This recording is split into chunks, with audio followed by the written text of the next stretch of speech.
एष क्रोध एष रजोगुणसमुद्भवः महाशनो महापाप्मा विद्येनामिह वैरिणम्। हरे कृष्णा।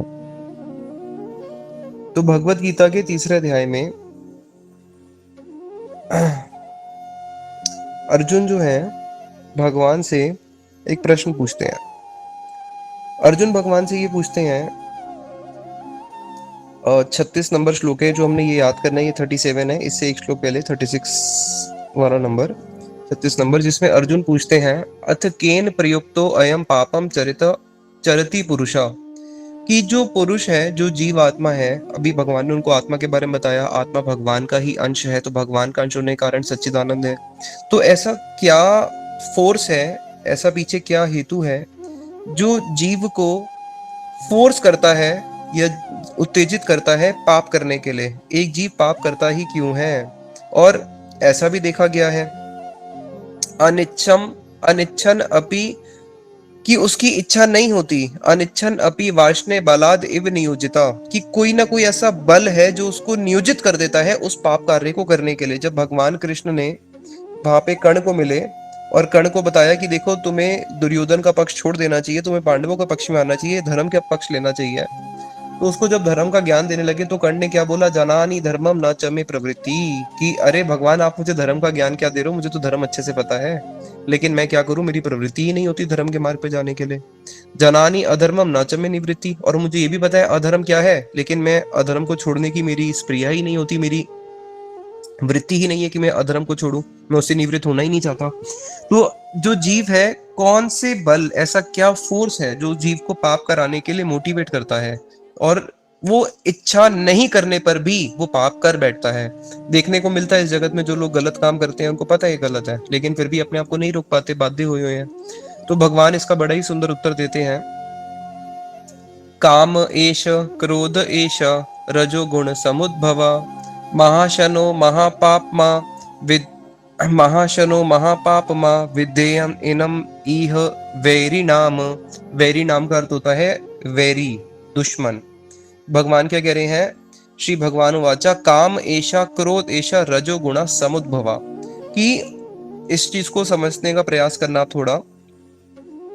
जो आत्मा है, आत्मा का अपना एक स्वरूप है। आत्मा का अपना स्वरूप क्या है?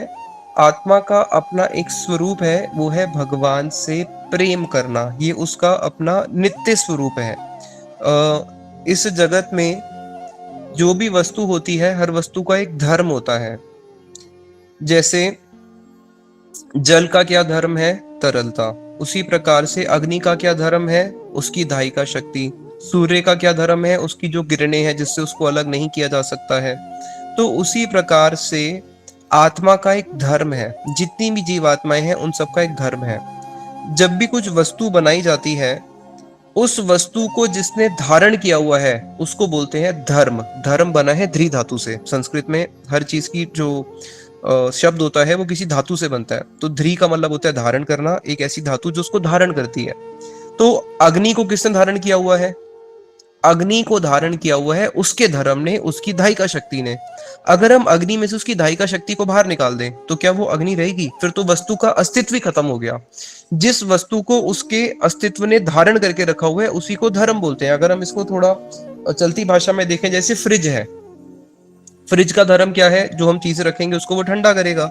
अगर उसकी वो ठंडी करने की पोटेंसी ही खत्म हो जाए तो वो फ्रिज ही नहीं रहा, फिर तो वो एक नॉर्मल सा अलमीरा बन के रह गया।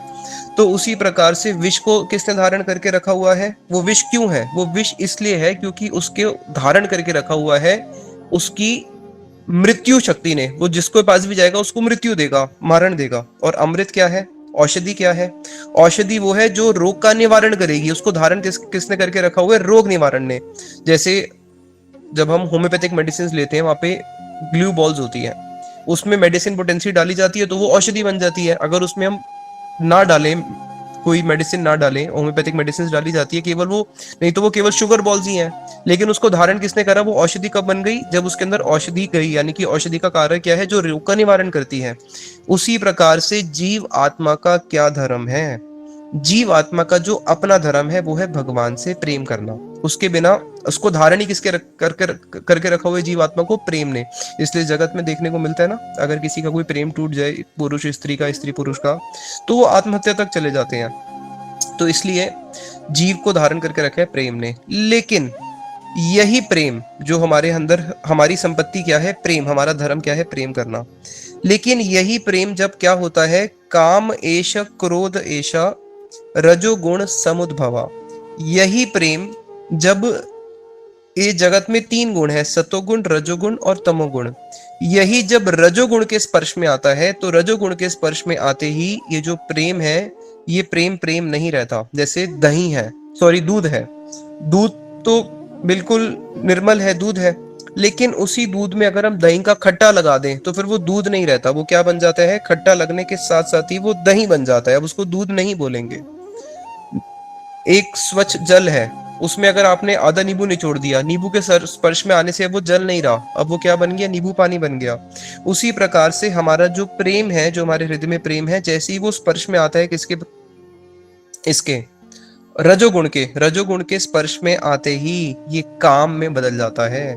तो अभी जो हमारे हृदय में जो काम की वासनाएं हैं, वो काम की वासना ऐसा नहीं है पुरुष स्त्री वाला ही होता है, वो तो सबसे प्रबल काम है इस संसार में। किसी भी वस्तु के पीछे जो काम होता है, जड़ीय वस्तु के पीछे, जैसे लोगों के मन में काम है, मुझे आईफोन लेना है, अच्छा घर लेना है, अच्छी गाड़ी लेनी है, ये जो भी काम की हृदय में जो काम है इस संसार की भौतिक वस्तु के प्रति, ये सारा का सारा वास्तविक में जो हमारा इसका ओरिजिनल फॉर्म है, इसका ओरिजिनल फॉर्म है भगवान कृष्ण के प्रति प्रेम। लेकिन रजोगुण के टच में आती क्या हुआ, दही जैसे खट्टा लगता है तो वो दूध में खट्टा लगती है, दही बन जाती है। तो ऐसी प्रेम रजोगुण से टच होती, क्या बन जाता है, काम में बदल जाता है। और फिर यही काम आगे तमोगुण में बदल के क्या बन जाता है, क्रोध में आ जाता है। जब हमारे काम की वासना पूरी नहीं होती तो क्या होता है, क्रोध आता है। क्रोध कब आता है, जब हमारी काम में बाधा पहुंचती है, अरे तूने मेरा काम नहीं करा, तूने ये नहीं करा, तूने वो नहीं करा, जो भी हमारी इच्छाएं हैं जैसी वो अनफुलफिल्ड रह जाती हैं, तो वो क्रोध में बदल जाता है। अभी प्रश्न ये है कि जो हमारा काम है अगर वो अनफुलफिल्ड हुआ तब तो वो क्रोध में बदल गया, लेकिन मान लो कि अगर वो फुलफिल हो गया तो क्या काम सेटिस्फाई हो जाएगा, तो बताया कि नहीं। इसी श्लोक में फिर आगे भगवान क्या कह रहे हैं, महाशनो, महाशनो, महापापमा। महाशनो का अर्थ है कि, महाअशनो का अर्थ है कि ये सब कुछ खा लेता है, सर्वभक्षण। जैसे अग्नि क्या करती है, सर्वभक्षण करती है। अग्नि के अंदर आप इस संसार को भी जला दो पूरा का पूरा, देखे ना जब जंगलों में आग लगती है, पूरे के पूरे जंगल खा जाती है, तब भी शांत होती है नहीं, उसको और चाहिए और चाहिए और चाहिए। तो ये सर्वभक्षण है, ये काम ऐसा है कि इस यत पृथ्व्याम ब्रीहियम हिरण्या पश्वा स्त्रिया न दुयंती मना प्रीतिम पुंसा काम तस्यते। भागवत में बताया गया है कि अगर एक ही व्यक्ति को, जीवात्मा का साइज कितना है आप लोगों ने सुना होगा पूर्व कथाओं में, एक बाल के अग्रभाग का 10,000वां हिस्सा, इतनी छोटी सी जीवात्मा, और चाहती क्या है, पुराने गाने है ना, चांद तारों पर मैं जाऊं, चाहती क्या है, पूरी दुनिया पे राज करना चाहती है। अगर उसको इस संसार में यद पृथ्व्यम हिरण्या पश्वा स्त्रिया, इस जगत में एक व्यक्ति को इस संसार का सारा सोना लाके दे दो, केवल भारत का नहीं, भारत का, ऑस्ट्रेलिया का, चाइना का, यूरोपियन कंट्रीज का, सारा का सारा विश्व का सोना उठा के एक व्यक्ति के पास रख दो, तब वो संतुष्ट होगा, बोले तब भी नहीं होगा। इस संसार की 1 2 3 नहीं, इस संसार की सारी स्त्रियां भी अगर एक जीव को भोग करने के लिए मिल जाए, इस संसार के सारे पशु भी उसको मिल जाए, इस संसार की सारे खाद्य पदार्थ भी उसको मिल जाए, तब भी वो संतुष्ट नहीं हो सकता। क्यों? क्योंकि ये काम का स्वरूप ही कैसा बनाया गया है, महाशनो, जो सर्वभक्षण, सब कुछ खा लेता है, और कैसा है, महापापमा, और साथ ही साथ में कैसा है, महापापमा है, यानी कि महापापी। एक होता है पापी और एक महापापी। इसलिए भगवान आगे बोल रहे हैं, विधि एनम इहि वैरिणाम, इसलिए इसको अच्छे से जानो कि ये जो काम है जिसको हम संतुष्ट करने के लिए पूरा जीवन लगे रहते हैं, ये क्या है, ये हमारा वैरी नाम है, ये हमारा मित्र नहीं है, ये हमारा परम शत्रु है। इसलिए एक बड़ा ही सुंदर श्लोक है जिसमें श्रील रूप गोस्वामी जी ने शायद पद्यावली में है, बताते हैं कि काम आदि नाम कति ना कतिधा पालिता, कि मैंने इस काम को मैंने अपना क्या माना, काम आदि नाम, काम से संबंधित, काम आदि, काम क्रोध लोभ मोह, है ना, मैंने इस काम को अपना क्या माना, इसको मैंने अपना मास्टर मान के रखा, मैंने इसको अपना स्वामी के दर्जा दिया, और फिर मैंने इसको क्या किया, ना कतिधा पालिता दुर्निदेशास्तेषाम, और मैंने इसकी बहुत सेवा करी, कई जन्मों तक मैं इसकी सेवा करता रहा। क्यों? क्योंकि इसको मैंने क्या माना, इसको मैंने अपना स्वामी के रूप में माना, और इसकी इतनी सेवा करने के बाद भी आज मैं देख रहा हूँ कि इस काम की इतनी सेवा करने के बाद भी कैसा है, तेषाम जाता मई ना करुणा ना तोपा, कि त्रपा, कि इतनी सेवा करने के बाद भी इसको मेरे ऊपर हल्की सी भी करुणा नहीं आती, एक क्षण के लिए भी मुझे शांति से बैठने नहीं देता है, दिन रात मुझे क्या करता है, दिन रात मुझे केवल क्या करता है, ताप ही देता रहता है, दुख ही देता है रहता है। और इतनी सेवा करने के बाद इसको ना तो मेरे पे करुणा आई और ना उपशांति, और ना ही ये थोड़ा सा भी शांत हुआ। मानो कोई बहुत उग्र व्यक्ति है, मेरे लिए ये करो, मेरे लिए वो करो, हम उसके लिए अगर कुछ करें, उसके बाद थोड़ा समय तो रेस्ट देगा हमें, थोड़ा समय तो शांति से बैठने देगा, कुछ समय तो शांत होगा। लेकिन ये तो आज तक शांत ही नहीं हुआ, कितने जन्म जन्म बीत गए, हर क्षण क्षण ही क्या करता रहता है, उग्र बनता रहता है। और इसलिए अब मैं क्या करता हूं, अथा यदुपते सांप्रतम लब्ध बुद्धिस, अब मेरी बुद्धि जागी है और अब मैं इसको छोड़ के अपना स्वामी मान चुका हूं। यदुपते कौन है, भगवान कृष्ण।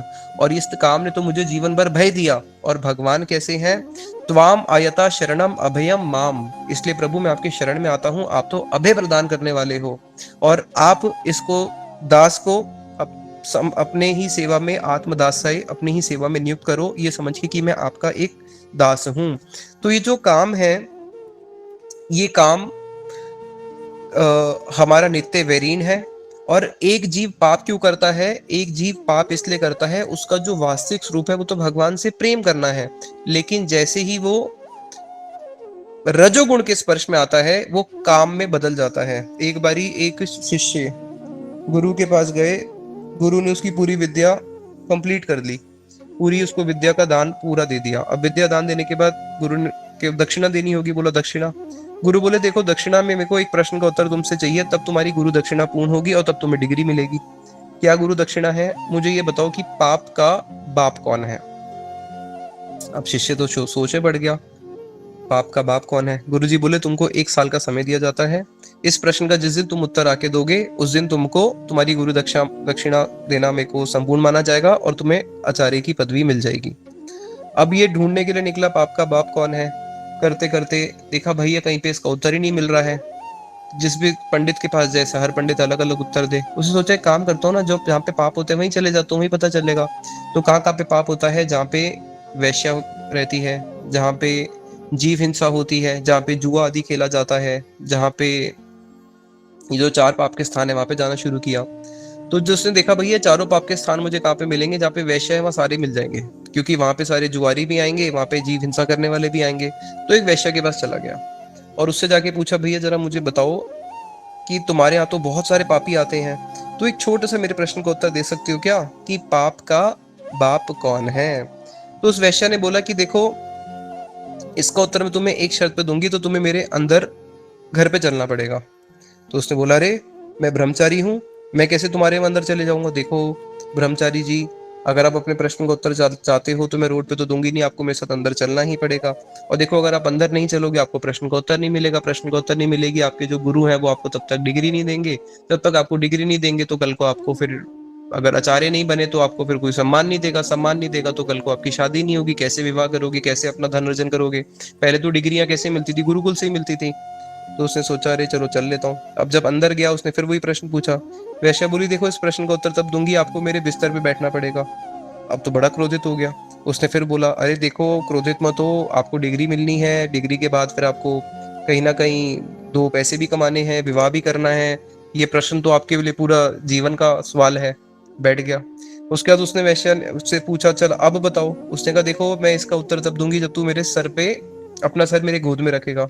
अब तो बहुत क्रोधित हो गया। फिर वैश्य ने प्रलोभन दिया उसको। फिर जैसे ही उसने उसके सर अपने उसकी वैश्या की गोद में रखा, अब जब उसने प्रश्न पूछा तो वैश्य ने खींच के उसकी चोटी पकड़ी और उसके मुंह पे खींच के थप्पड़ मारा और बोला यही पाप का बाप है। क्या? लस्ट, यानी कि काम।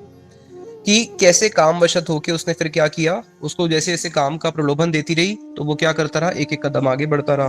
तो ये काम ही सारे के सारे पाप का मूल बीज है। तो यहाँ पे भगवान कृष्ण जो है अर्जुन को वार्न कर रहे हैं।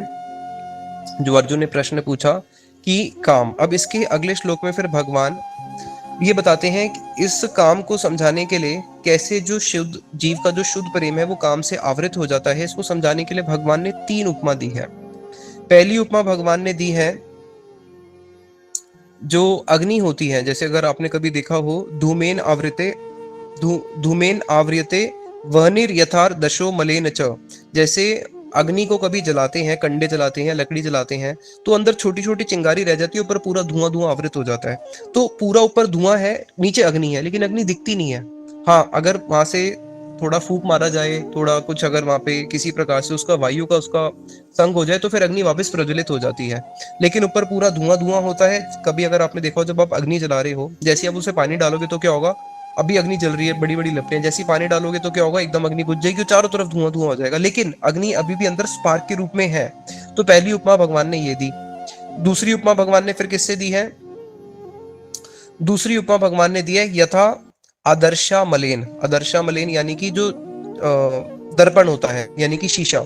शीशा जो है, अगर वो मलिन हो जाए, शीशे के पूरा मिट्टी लग जाए, शीशे के ऊपर पूरा कीचड़ जैसा कुछ लग जाए, अब शीशे आपका प्रतिबिंब आपको दिखाई ही नहीं पाएगा। तो शीशा जो है पूरा आवृत हो गया, किससे? उस मल से। तो ये दूसरी उपमा भगवान ने दी। तीसरी उपमा भगवान देते हैं यथा उल्बेन आवृतो गर्भास। जिस प्रकार से जो एक बच्चा होता है, जब वो माँ के गर्भ के अंदर होता है, जब बच्चा माँ के गर्भ के अंदर होता है, तो वहां पे उस बच्चे के बाहर एक आवरण होता है, गर्भ का जो आवरण होता है, जिसको जरायु बोलते हैं हिंदी में, इंग्लिश में शायद एम्ब्रियो कवर बोलते होंगे। तो वो जो जरायु से बच्चा आवृत होता है उस के अंदर। अब जो बच्चा जो अभी जो तीन उपमा दी है, इसको अच्छे से समझने का प्रयास करना है। तीनों उपमा किसके लिए दी है? पहली उपमा जिसके अंदर अग्नि तो है, लेकिन बहुत चिंगारी के रूप में है, बाहर सिर्फ धुआं धुआं है, लेकिन फिर भी अग्नि तो है, अंदर थोड़ा बहुत तो काम कर रही है। हल्की सी हवा मिलेगी तो क्या होगा, वापस अग्नि प्रज्वलित हो जाएगी और धुआं जो है वहां से चले जाएगा। तो उसी प्रकार से ये जो काम है, ये काम हमें तीन रूपों से, अलग अलग जीवों को उसने तीन कैटेगरीज में हमको कवर करके रखा हुआ है। कैसे कवर करके रखा हुआ है? किसी का काम तो है मृदु, यानी कि बहुत कम है, किसी का है मध्य, और किसी का है बहुत तीव्र काम वासना। तो हमारे अंदर ये तीन प्रकार का काम होता है जो जीवों को आवृत करके रखता है। मृदु में जो उदाहरण दिया भगवान ने, वो दिया इस अग्नि का। अब जैसे ही थोड़ी सा उसको वायु मिलेगी, वायु के संग से वापस वो अग्नि जो है तेज हो जाएगी।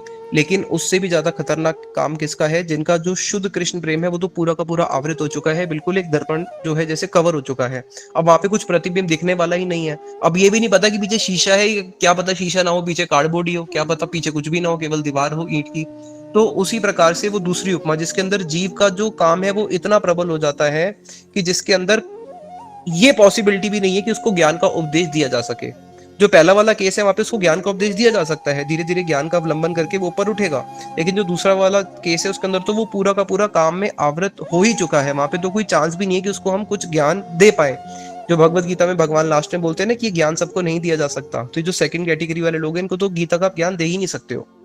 फिर थर्ड वाली कैटेगरी भगवान ने क्या बताई? वो तो बिल्कुल ही बद है, जिसके अंदर जो जीव है गर्भ के अंदर, उस एम्ब्रॉय कवर के अंदर, जो जरायु के अंदर जब जीव बच्चा फंसा हुआ है, तब तो वो कुछ भी नहीं कर सकता, ना हाथ हिला सकता है, ना पैर हिला सकता है, और तो वो कंप्लीट बद है। तो वो है तीसरी अवस्था।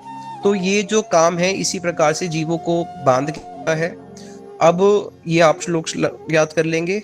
कल इसी का अगला वाला श्लोक होगा, जिसमें भगवान ये बता रहे हैं कि काम शरीर में रहता कहाँ पे है, शरीर के कौन से अंग में काम रहता है जो जीव को पाप कराता है। क्या वो हृदय में रहता है, क्या वो आंख में रहता है, क्या वो कान में रहता है, वो रहता कहाँ पे है? तो कल हम वो वाला श्लोक याद करेंगे। आज ये वाला बहुत